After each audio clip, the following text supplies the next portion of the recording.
Alright guys, स्वागत है आप सबका इस चैनल के एक और नई क्राइम स्टोरी में। और आज की कहानी की शुरुआत होती है मेरठ के टीपी नगर से। यहाँ पर ललिता अपने परिवार के साथ में रहती है। उसके परिवार में जो उसके पिता हैं वो टेलरी का काम करते हैं। उसकी एक छोटी बहन है और एक भाई है। इस समय ललिता ग्रेजुएशन कर रही थी और वो बीए थर्ड ईयर का एग्जाम दे रही थी और मई के महीने में उसके फाइनल ईयर के एग्जाम चल रहे थे। वो अपने घर से एग्जाम सेंटर तक जाती थी और घर वापस आती थी। इसी बीच में 15 मई को वो अपने घर से पॉलिटिकल साइंस का एग्जाम देने के लिए घर से निकली थी, लेकिन जब देर शाम तक वो घर नहीं पहुंचती है तो परिवार वालों को चिंता होती है। परिवार वाले पहले उसकी सहेलियों से पूछताछ करते हैं और फिर जब उनसे भी कुछ नई जानकारी मिलती है तो रिश्तेदारों से बातचीत करते हैं, लेकिन हर जगह से वो लोग खाली हाथ थे और कहीं से ऐसी कोई भी जानकारी नहीं मिलती है जिससे ये पता चल करे कि आखिर ललिता कहाँ पर चली गई है। और इसके बाद वो लोग पुलिस स्टेशन में पहुंचते हैं और पुलिस को पूरी बात बताते हैं। पुलिस की टीम कंप्लेन को दर्ज करती है और फिर ललिता को ढूंढना शुरू कर देती है। अगले दिन 16 मई को पुलिस और ललिता का परिवार ललिता को लगातार ढूंढ रहे थे। उन्होंने हर तरफ पूछताछ कर लिया, लेकिन ललिता के बारे में कोई भी जानकारी नहीं मिलती है। 17 मई को पुलिस के पास एक कॉल आती है और ये कॉल की गई थी टीपी नगर से लगभग 25 से 30 किलोमीटर की दूरी पर एक उक्सिया गाँव है। वहां पर एक युवक खेत से जा रहा था और उसने पुलिस को कॉल किया था।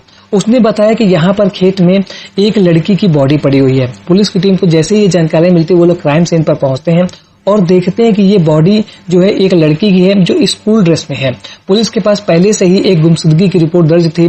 पुलिस की टीम तुरंत ललिता के परिवार वालों को इन्फॉर्म करते हैं। ललिता का परिवार उक्सिया गांव में उस जगह पर पहुंचता है जहां पर पुलिस ने उनको बुलाया था और वो लोग अपनी बेटी की बॉडी को आइडेंटिफाई कर लेते हैं। और इसके बाद पुलिस की टीम उनसे पहला क्वेश्चन यही पूछती है कि आप लोगों को किसी के ऊपर शक है। ललिता का परिवार गांव के रहने वाले अंकुश नाम के लड़के के ऊपर अपना शक गिराते हैं और उनको ऐसा लग रहा था कि अंकुश ने ही कहीं न कहीं ललिता के साथ में इस तरीके की घटना को अंजाम दिया है। अंकुश ने कुछ दिन पहले ललिता को घर से भगा करके ले भी जाने की कोशिश की थी और इस बात को ललिता ने घर पर बताया था। और इसके बाद हम लोग पुलिस स्टेशन पर पहुंचे थे और वहां पर हमने अंकुश की कंप्लेन लिखाई थी और फिर हमारे गाँव में पंचायत हुई थी और वहां पर अंकुश ने सभी के सामने ललिता और पूरे परिवार से माफी मांगी थी और यह भी कहा था कि वो आगे से इस तरीके की गलती नहीं करेगा और न ही ललिता का पीछा करेगा। लेकिन कुछ समय के बाद में अंकुश ने वही सब कुछ करना शुरू कर दिया था जो कि वो पहले कर रहा था। वो ललिता का पीछा करता था और उसके ऊपर शादी करने का दबाव बनाता था।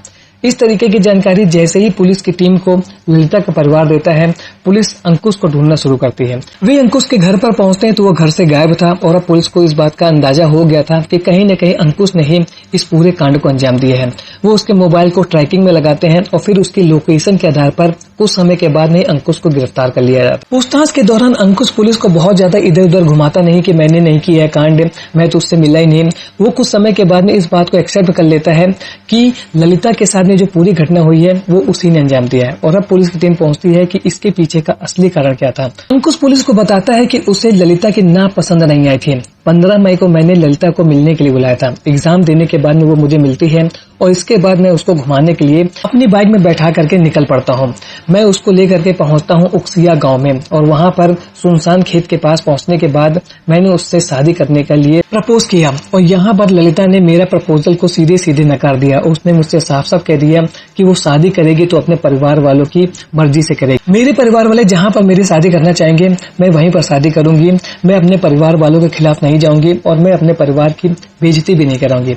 ये सब बातें जब ललिता अंकुश से कहती है तो उसको बहुत ज्यादा बुरा लगता है और इसके बाद वो उसका मोबाइल चेक करता है और मोबाइल चेक करने के दौरान उसको एक दूसरे लड़के के साथ ललिता की बातचीत मिल जाती है और साथ ही साथ कुछ फोटो पिक्स मिल जाती है। और इन सबको देखने के बाद में अंकुश को बहुत ज्यादा गुस्सा आता है और वो कहता है कि तुम तो एक ओर ये बोल रही हो कि तुम अपने पेरेंट्स की रजामंदी से शादी करोगी और दूसरी ओर तुम मुझे इस तरीके से धोखा दे रही हो। तो यहाँ पर ललिता अंकुश को समझाने की कोशिश करती है, लेकिन अंकुश उसकी बात मानने को तैयार ही नहीं था। और इसी बीच जो उसको ऐसा लगता है कि अंकुश समझना ही चाहता है तो वो वहां से निकलने की कोशिश करती है और जैसे ही वो मुड़ती है तो अंकुश ने पीछे से उसका काम तमाम कर दिया। क्राइम सीन से भागने के बाद में अंकुश ने उस खेत के मालिक को फोन किया और उसका नाम था आदेश और आदेश से उसकी जान पहचान थी क्योंकि अंकुश का जो खेत और जो आदेश का खेत थे वो आस ही पास थे और गांव के होने की वजह से ये लोग एक दूसरे को जानते थे। यहाँ पर उसने पूरी घटना के बारे में उसको बताया और उससे कहा कि तुम खेत की सफाई करा देना और जो भी पैसा खर्च आएगा वो मैं पे कर दूंगा। लेकिन यहाँ पर आदेश ने जो सबसे बड़ी गलती की थी उसने इस पूरी घटना की जानकारी होने के बाद में भी पुलिस को इन्फॉर्म नहीं किया था और इस वजह से पुलिस ने उस खेत के मालिक को भी गिरफ्तार किया था इस केस में। पुलिस की टीम ने इस केस के असली गुनहगार अंकुश को तो गिरफ्तार कर लिया है, लेकिन जो सबसे बड़ी बात समझने वाली है वो ये है कि आजकल ये जो युवा लोग हैं वो ना नहीं सुनना चाहते हैं, और जैसे ही उनका पार्टनर लड़का हो या लड़की हो ना बोल देता है तो उसके बाद वो लोग ऐसी खौफनाक साजिश को रचते हैं जिससे दोनों की जिंदगी बर्बाद हो जाती है। और इस वजह से रिलेशन में रह रहे लोगों को इस बात की समझने की जरूरत है कि एक रिश्ता टूट जाने से जिंदगी खत्म नहीं हो जाती है। आप लोग मूव ऑन कर सकते हैं और दूसरे के साथ रिलेशन में आ सकते हैं, और ऐसा ही लगभग सभी की लाइफ में होता है। लेकिन एक ही रिश्ते के साथ स्टिक हो जाने के बाद में जब लोग इस तरीके की घटनाओं को अंजाम दे देते हैं तो पूरी जिंदगी बर्बाद हो जाती है और उसके बाद रह जाता है केवल पछतावा। आज का वीडियो आपको कैसा लगा कमेंट सेक्शन में जरूर बताएं। मिलता हूं ऐसे एक और नए इंटरेस्टिंग वीडियो में, तब तक के लिए थैंक्स फॉर